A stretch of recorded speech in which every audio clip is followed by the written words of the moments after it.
السلام علیکم ورحمۃ اللہ وبرکاتہ۔ پیارے مسلمان بہن بھائیوں، کیسے ہیں آپ سب؟ آئیں پیارے آقا علیہ الصلاۃ والسلام کی چند احادیث مبارکہ سماعت فرمائیں۔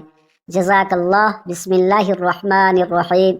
حضرت ابو ذر رضی اللہ تعالیٰ عنہ سے روایت ہے کہ رسول اللہ صلی اللہ علیہ وسلم نے ارشاد فرمایا، میں ایک ایسی آیت جانتا ہوں کہ اگر لوگ اس پر عمل کریں تو وہ ان کے لیے کافی ہو جائے۔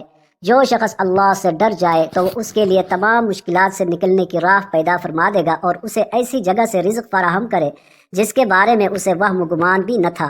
حضرت انس رضی اللہ تعالیٰ عنہ بیان کرتے ہیں، رسول اللہ صلی اللہ علیہ وسلم کے دور میں 2 بھائی تھے، ان میں سے ایک نبی علیہ السلام کی خدمت میں حاضر ہوتا تھا جبکہ دوسرا کاروبار کیا کرتا تھا۔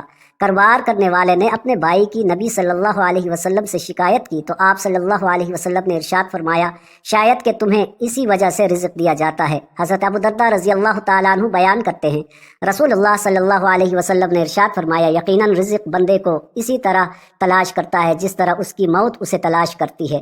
حضرت سعد رضی اللہ تعالیٰ عنہ بیان کرتے ہیں، رسول اللہ صلی اللہ علیہ وسلم نے ارشاد فرمایا، انسان کی سعادت مندی اسی میں ہے کہ وہ اپنے بارے میں اللہ کی قضاء و قدر پر راضی ہو۔ انسان کی بد نصیبی ہے کہ وہ اللہ سے خیر طلب کرنا ترک کر دے، اور انسان کی بد نصیبی ہے کہ وہ اپنے بارے میں اللہ کی قضاء و قدر پر راضی نہ ہو۔